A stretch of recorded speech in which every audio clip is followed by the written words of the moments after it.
Okay, so this is Specter of Torment any percent.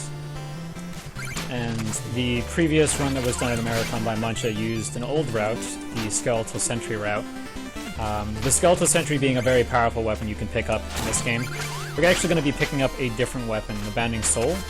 And that weapon is about as effective, takes less time to get, but a lot harder to use. Those red skulls, the one that I just got, that's what I'm going to be needing to purchase those sub-weapons. And I'm also going to be needing a certain amount of gold to purchase an armor that I'm going to be using, and to unlock the upgrade vendor for my weapons. Apart from the new route, there have been a number of optimizations made in general. So shoutouts to Patois, Tolu, and Azuleg for putting in a lot of effort on the Banding Soul route. And especially Patois, because he was basically the first guy who started running this route.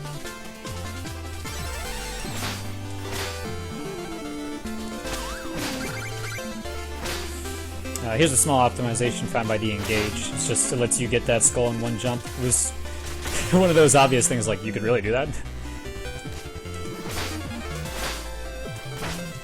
But Specter's abilities, for those who aren't familiar with him, the ability to climb walls, do dash attacks, so if he's ever airborne, he can lunge at an enemy. And his scythe is actually not only really big, but swings really fast, so he has some of the best grounded DPS compared to the other two knights.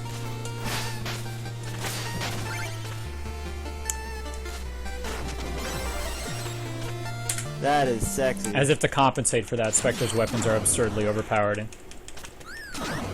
It makes the boss strats very interesting. Bosses have HP thresholds that I've often heard referred to as a desperation measure, or an HP gate. And after a certain amount of HP, bosses will start to do a much more difficult attack, or they'll become invincible. So when you end up killing buddies, or killing these knights as quickly as you can, they end up having some really crazy behavior. But yeah, that was the first boss. Still has a very consistent stun lock on him. What did I even do wrong?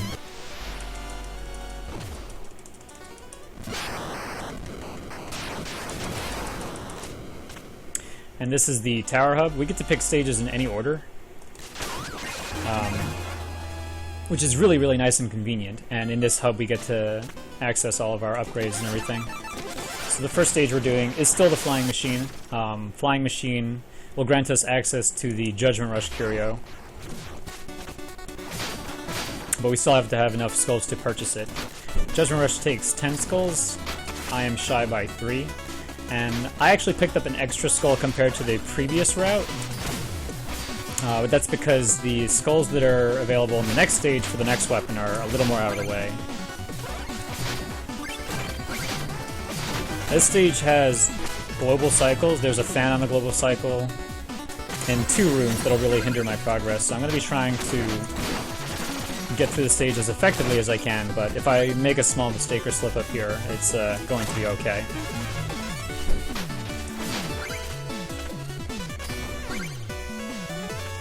Because I don't have any weapons or any upgraded armors, this stage is also kind of low percentage.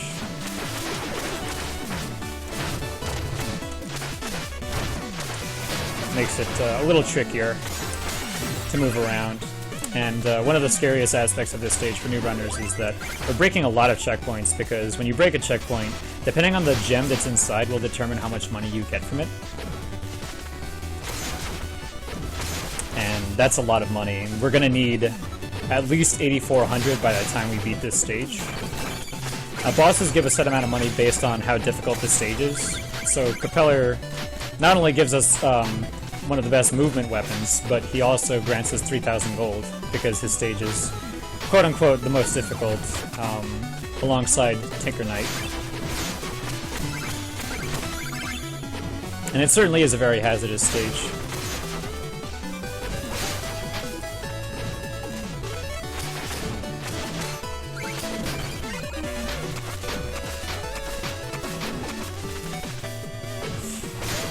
So we're coming up on that first fan cycle, and I have the music kind of telling me where I am in terms of like how the fans are blowing. So I feel like I'm ahead of schedule. Perfect. Now the other tricky part is like I actually have to jump over that gap before the fan really starts blowing, because there's another fan cycle I have to catch later on, and I have to be extremely optimal.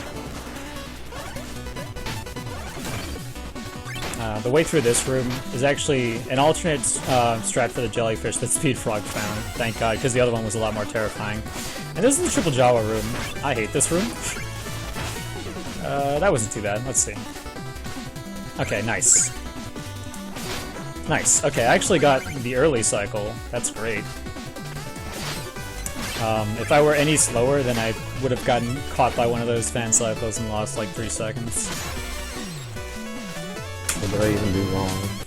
Now one of the other reasons why this stage is so terrifying is because Propeller Knight deals a full heart of damage, and I only have 4 health. So all of these attacks really can hurt me a lot, and his head fan also deals a full heart and a half.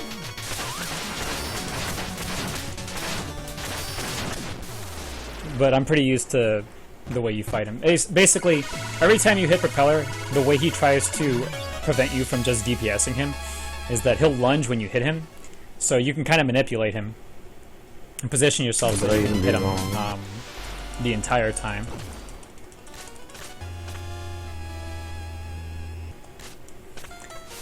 But now we have access to Judgment Rush, we're going to pick that up. And if you're not familiar with this run, this is like one of the hallmarks of this category, the fact that you can use this item to lock onto an enemy. It deals a full heart of damage, and it goes through walls. And menuing is as fun as ever. So now I have Rail Mail. This allows me to grind anywhere.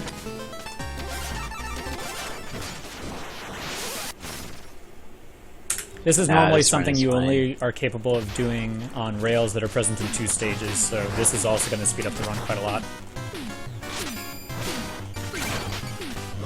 But this is Explodatorium. This is where we're going to be getting our Bounding Soul weapon. And this stage also has Hobo Cycles, so this one's actually a lot harder in my opinion, because the cycles are really tight. And you're also pretty weak still, comparatively speaking. You don't have a sub-weapon to attack with. Whereas in the previous round you had Skeletal Sentry by now, and more Darkness.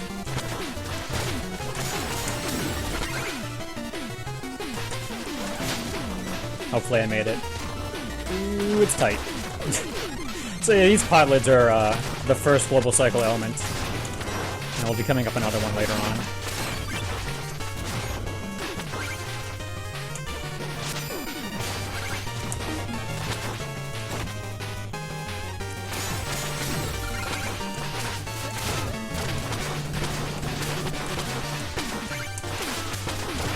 Okay, not doing too bad. So this is the Alchemeister. He's quite a mini-boss. He has a lot of HP. And the most you can do to him is leave him with 2 hits. 1, 2, perfect, nice. You cannot get him before he transforms, but that's okay. And this is another Global Cycle room, so I'm just gonna have to deal with waiting on that 1 cycle. These fire traps really show no remorse. If you do not get there before the next one starts, you're just gonna have to wait on the next one.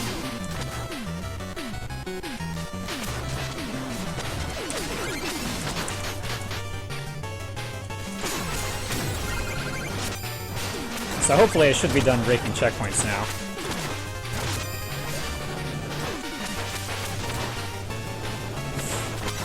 And we get to fight everyone's favorite now, Plague Knight. It's like universally across all categories the most hated boss fight. Oh my god, what is he doing all the way over there? Please. Ooh, wow, I got lucky. Okay, that's incredible. So, Plague Knight can teleport around. It was unlucky that he teleported all the way across the room at first, but It actually kind of worked out for me because when he hits about 4 full HP orbs left, That is sexy. he'll start to summon a bunch of vats across the room. So I was able to turret him down until he got to that point, and then I was able to keep damaging him through that point. Because otherwise he will summon more clones.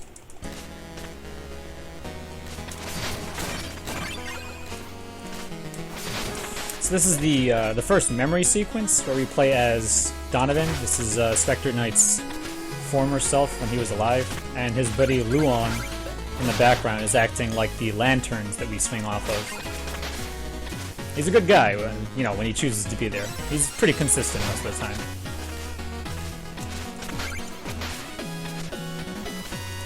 Money-wise, I do have more than enough for this stage, and the other memory do have a ton of money hidden in them otherwise.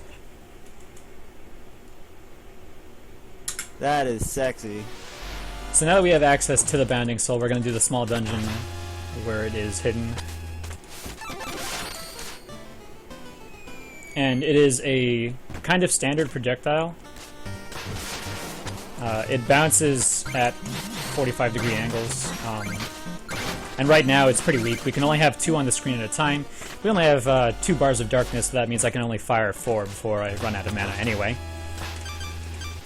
But when we upgrade it, it will get much, much stronger. It will also look like a basketball, which is great. What did I even do wrong?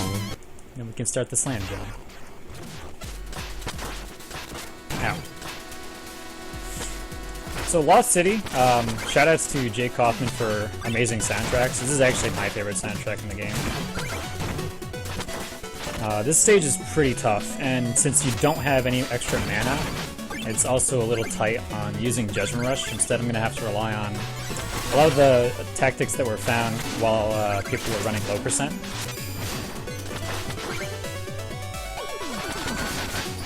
Nice. That was a new one found by a Zulag. It's actually really cool. And I really hope I don't die on this, because it's very easy to die doing this skip. Okay, thank God. So that was Beetle 1, and it's gotten more and more terrifying every single time someone finds something new.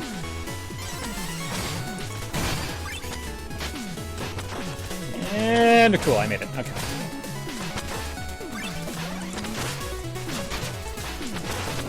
When Tolu, who was originally just a Specter low percent runner, started digging into any percent, he found a lot of optimizations.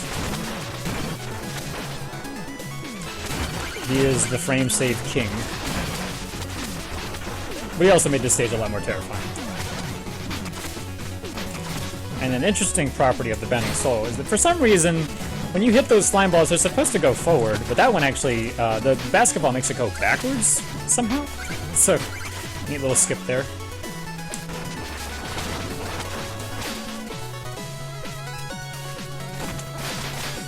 Beetle 2 is a lot easier, but still tricky. And Judgment Rush has a great property where if there's not an enemy in the room and you try to use it, the game makes Spectre like wait and think for a second, which allows us to kind of hover in the air.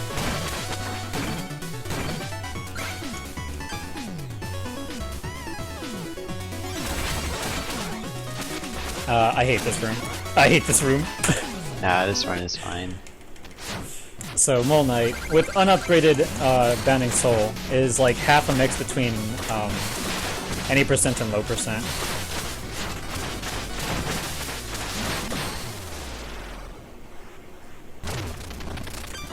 Kind of challenging. He also has potential risk of killing you because when he slams his ball on the ground, he does a full heart and a half, so you kind of have to make sure you actually don't take too much damage throughout the stage.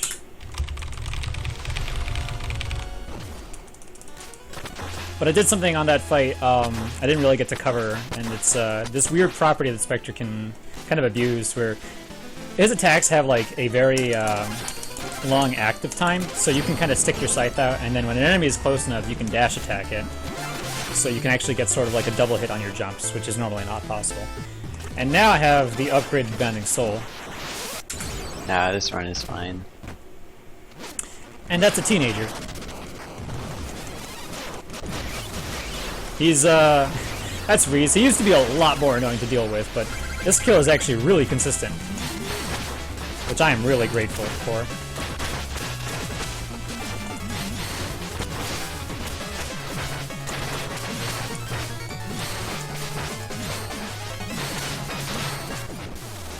He just dies really fast, the basketball. Like, you can even kind of make it like extremely sloppy, and you'll still get away with a decent kill.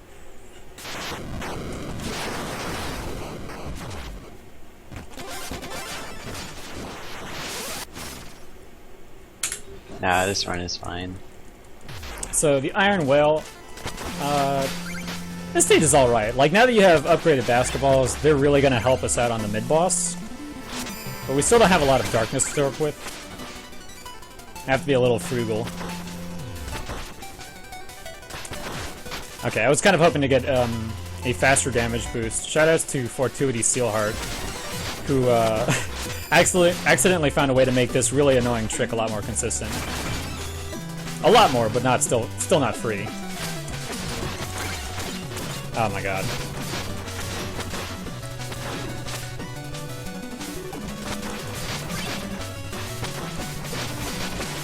Okay, cool. I got another quick little time save. That one's a little trickier because I screw that one up and I just kind of die.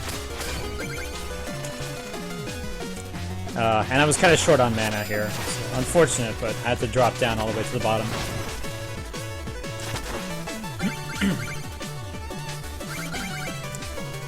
So mana management is extremely important, and depending on how you move through certain rooms, you'll be able to not have to go out of the way and farm some darkness, which you can get darkness by killing anything, which is really convenient. But it is slower. So this is 420 Fish. His actual name is Teethalon, but we call him 420 Fish because, like, sometimes, and I do mean like a lot of the time, he ends up being too high to hit. And this time is not terrible, but like he's not in a great position. As you can see, I was like trying to get these basketballs to bounce off the corner. I'm okay.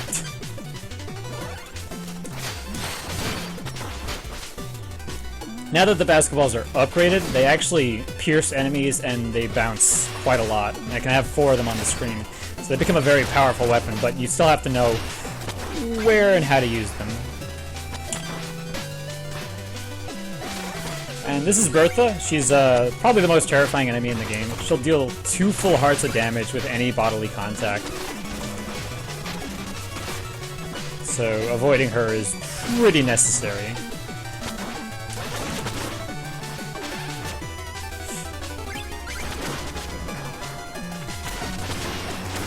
Oof, I tried to catch up to that missile. Oh, Jesus. Okay, not too bad there. Nah, this run is fine. Now, ooh, I'm actually a little short on money. That's easily fixed. But Treasure Knight here, I have to take a full heart of damage boost to set up this kill. So this is a little scary. Oh no! Ah, that's terrible. Alright, so I should probably break this check. Actually, yeah, I'm not going to break this checkpoint. There is safety gold I can get elsewhere. Because I'm not guaranteed to be able to pick up all that money.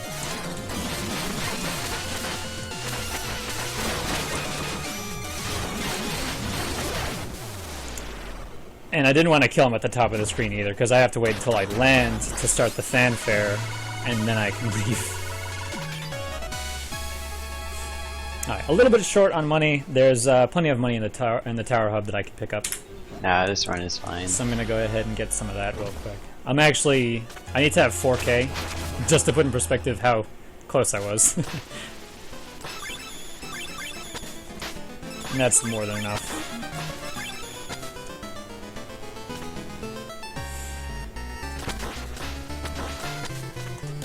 Now I can start upgrading my darkness. Now I had access to this ever since I got through the Explodatorium, but going out of your way for the darkness in the stage takes a lot longer normally than it would to nah, this run is fine. Just buy it if you have enough money for it. So now I can start increasing my mana pool. And in the Lich Yard, this stage was already optimized before we had 3 darkness, so this is kind of like a little break compared to the other stages where we had to be super stingy.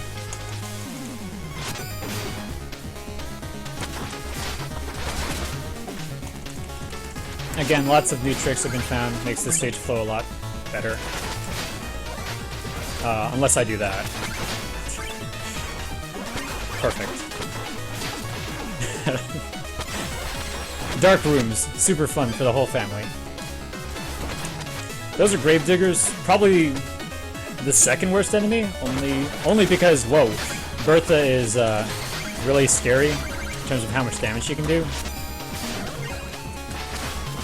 Ow. But those guys have like 1,000,000 health, and they also deal a full heart of damage every time they hit you. So they're about as bad as it gets for anything that isn't her.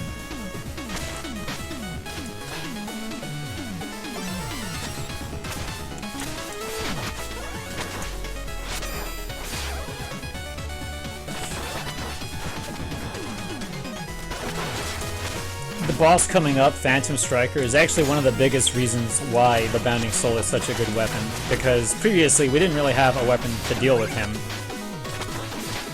And the basketballs, as we like to call them, actually annihilate him This run is if fine. I can get the kill.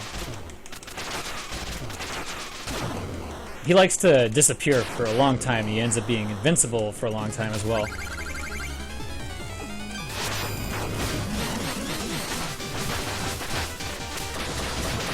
I did enough damage to push his first desperation move.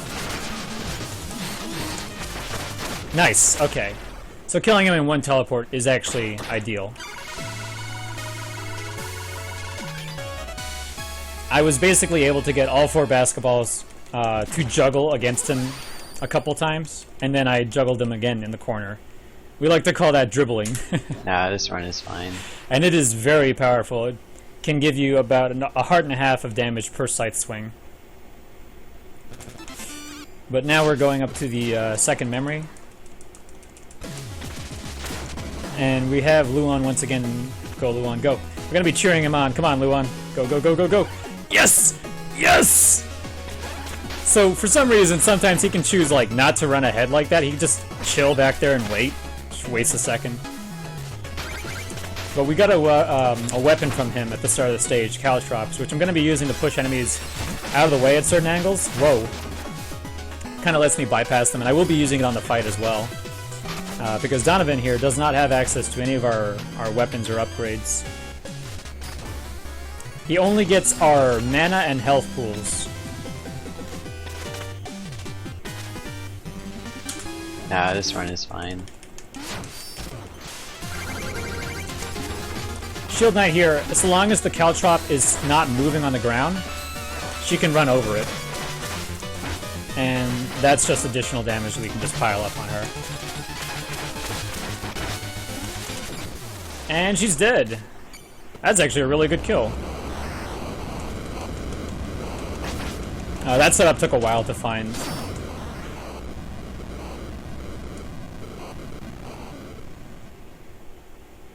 Perfect. Oh, wow. I saved Okay. every single Great. frame.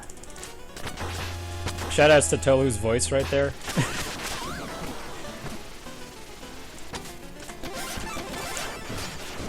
So now we're kind of done with the intermission stages. Clockwork Tower, as I mentioned before, is one of the harder stages. It rewards us with the most money, and we won't really need money for the rest of the run. We will be picking up another Darkness upgrade that's present in this stage, but we're going to be buying it. That said, Darkness routing for the beginning of this stage is incredibly tight. I'm barely going to have enough mana to do all the rushes that I'd like to.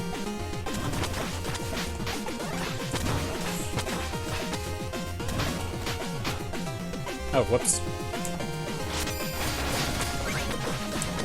There we go. Yeah, it just barely works out that you can do all of those tricks.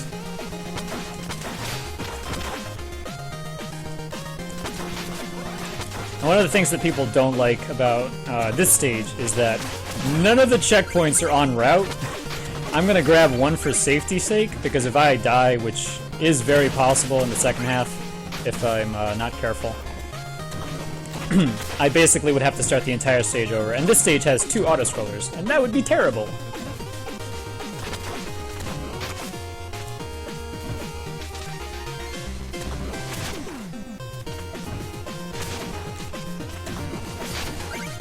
Yeah, shoutouts to Specter doing great escape tricks.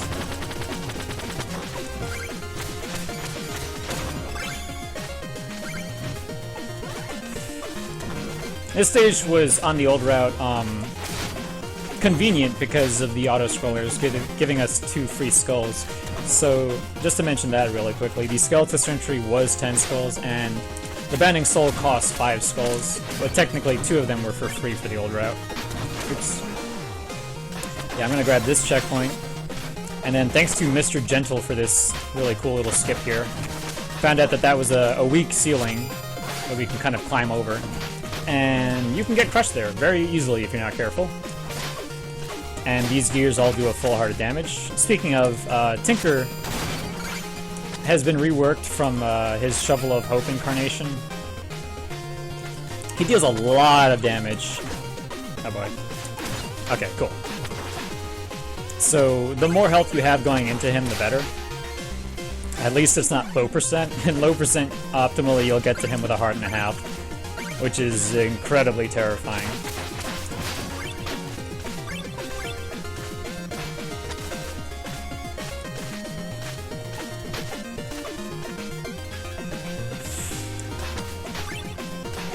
Because of the way the old route worked, we actually didn't have access to a really powerful weapon when we first fought Tinker either.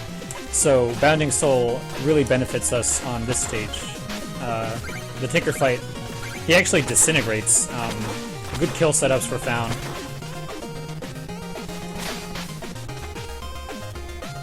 And Taiwan Ninja is partially to blame for that as well. He's a New Game Plus runner. And when he did work on New Game Plus, a lot more work was done on looking into these other kills. Nah, this run is fine.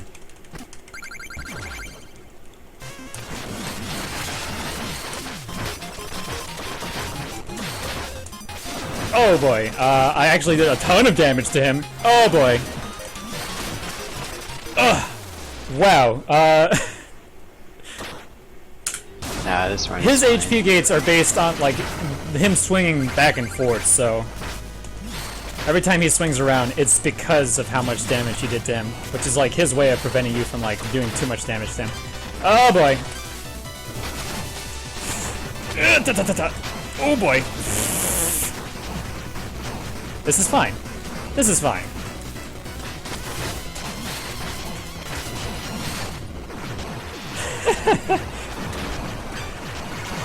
The more damage you do to him, the faster he'll swing around. And New Game Plus actually has, like, an extremely insane-looking kill on him. Nah, this run is fine.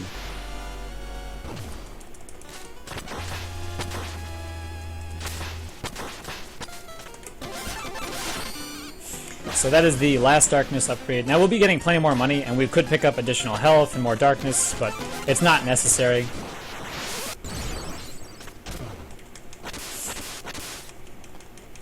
This is Baz. Just adding to our collection of broken windows here. No one likes the front door. Nah, this run is fine. So this is Pridemore. Also really awesome music. Okay, I managed to beat the first lava pod cycle there. Good stuff. Mana's kind of dark. Mana's kind of tight on this stage as well. But it all works out comfortably.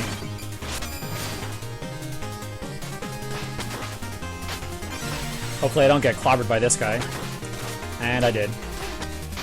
That's mostly fine. I really don't want to have too low an amount of health going into King Knight, because he can deal a full heart of damage.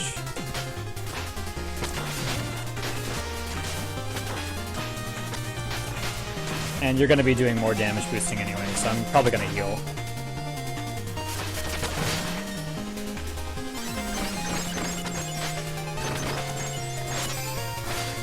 This little trick is called ladder skipping. We did it in the first stage, but we'll also be doing it later on. And it's because jumping through ladder sections is faster than actually climbing them. Okay, got that apple. Nice rotten apple. Super healthy. Yeah, more tricks by Azulag. The rule of thumb is if Azulag comes up with something, be scared. It's either really hard to do or really deadly. And I hope that I got this. Okay, good. Good.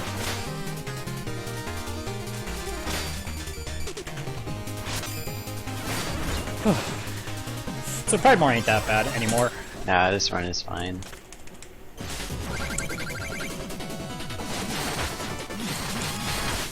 King Knight was previously one of those fights that really benefited from having the Skeletal Sentry, but we don't have that anymore, and I'm kind of, hello, there we go, having to deal with an uncooperative boss now. Skeletal Sentry was really, really a powerful tool, so I do miss it for some of these kills, but basketball kills are pretty interesting.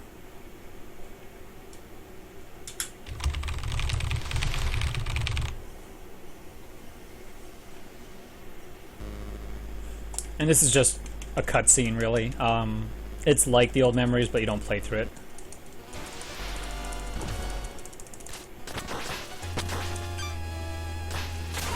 So now we only have one more of the traditional night stages left. We recruited everyone except for Phantom Striker, and the plot dictates that we get 8 nights. So the story is, of course, not quite done after we beat this stage. The end game for Specter is pretty intense.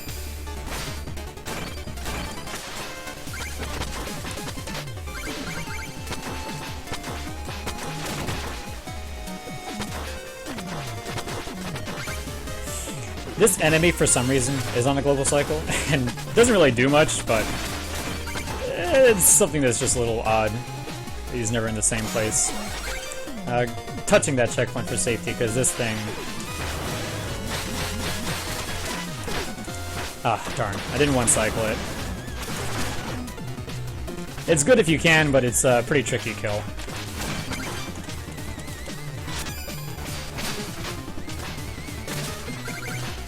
Trying not to die here. Also, Banding Soul is really great because it lets you do these neat little room tricks, flip all these switches really easily.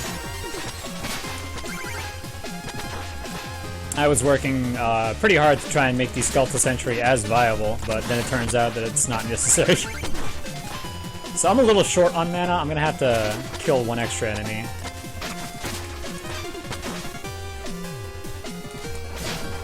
Oh boy, that was close.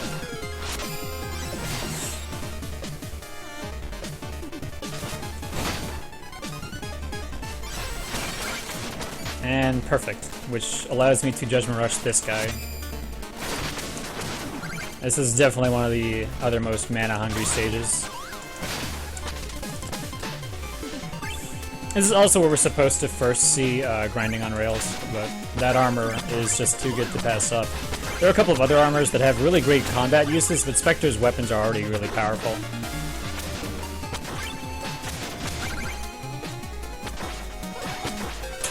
Nah, this run is fine. So I'm going to be trying to get a dribble going while I grind, you know, for ultimate swag.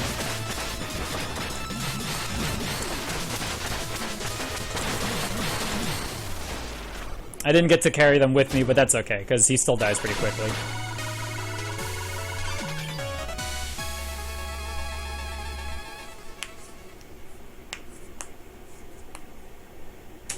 Nah, this run is fine.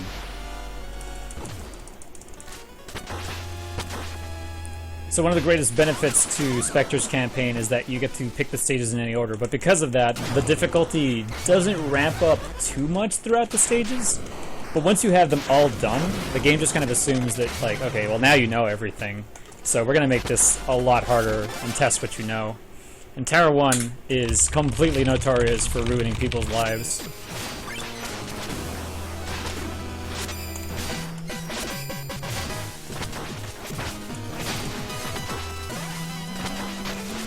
And again, optimally, I'm not going to be picking up too much health, so what I have is what I'll be keeping.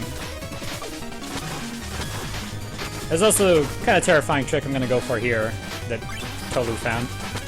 Cool, I got it. Okay.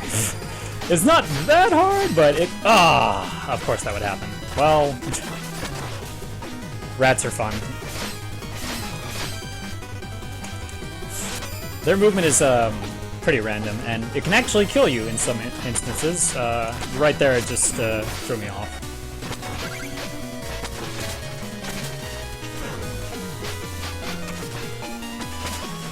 This Crusher section is not too difficult for any percent. You can't really speed it up. The other categories kind of suffer, though. They have a lot more stuff going on.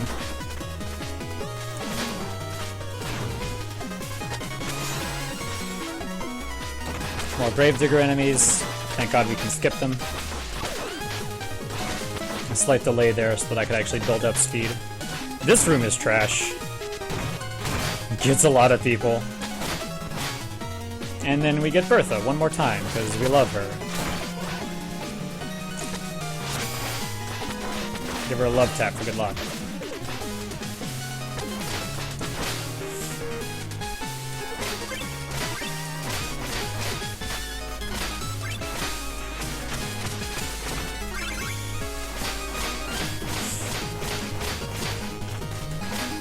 So this auto-scroller does have a trick to kind of save time at the very end. Shoutouts to Speedfrog, because he likes going fast. I wonder if it has something to do with his name. Fast Froge. Gonna be making kind of a blind jump. And grab a ladder that you won't really be able to see. There we go. Ah! Okay, I almost fell down a screen. Kind of would have been bad.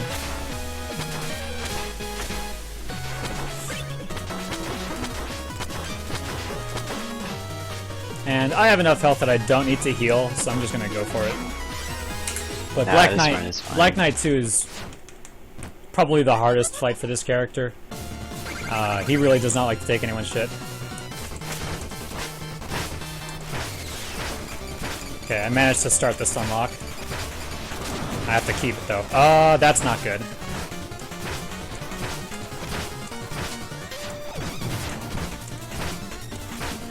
Okay, I actually kept it somehow. Wow.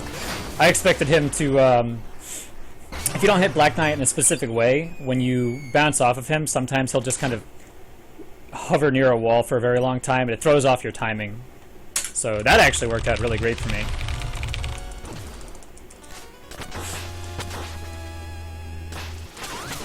And in the previous route, we picked up a weapon, we picked up the Striker's Shawl, which is an armor that lets you charge your attacks, which was pretty useful here, but the basketball that we got, the Bounding Soul, is actually so strong that we really don't need it, and the kill on the Enchantress and the last boss is actually really strong.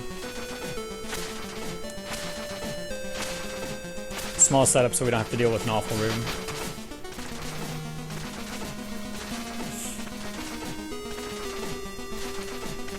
The biggest downside to having that Striker's Shawl was that we wouldn't be able to do this, hopefully.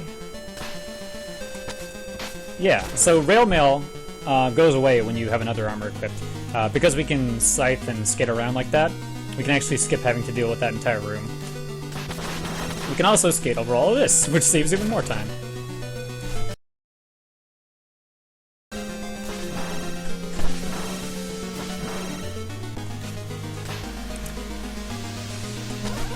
I'm gonna grab this checkpoint. A little terrifying. Yeah, this run is Although fine. this fight does end really quickly. You can still take a ton of damage.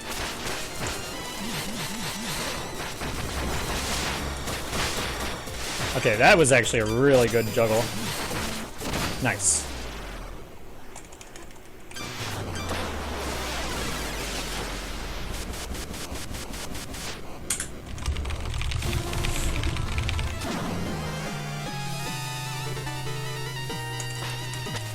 And the Bounding Soul is definitely a lot more useful than the Skeletal Sentry, which we could barely really use in this fight at all.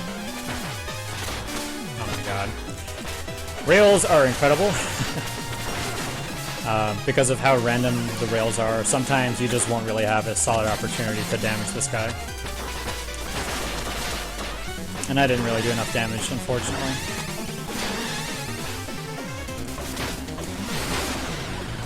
I really want to get to the top rails. This is not a good spot for me to be in. Oh, this is great. Okay. Nice. Oh wow, barely sub 42. That's great. You can kill him before he does his last set of rails, which would take about another 6 or 7 seconds. But you have to have him down to 1.5 hearts at the very least, and it barely works.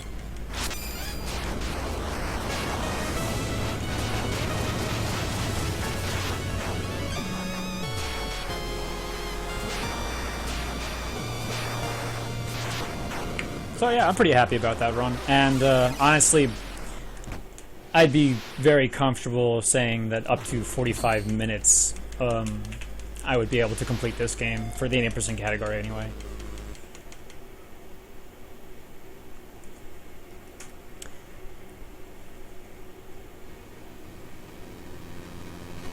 Yeah, thank you for watching. I hope that you will accept my run into the marathon.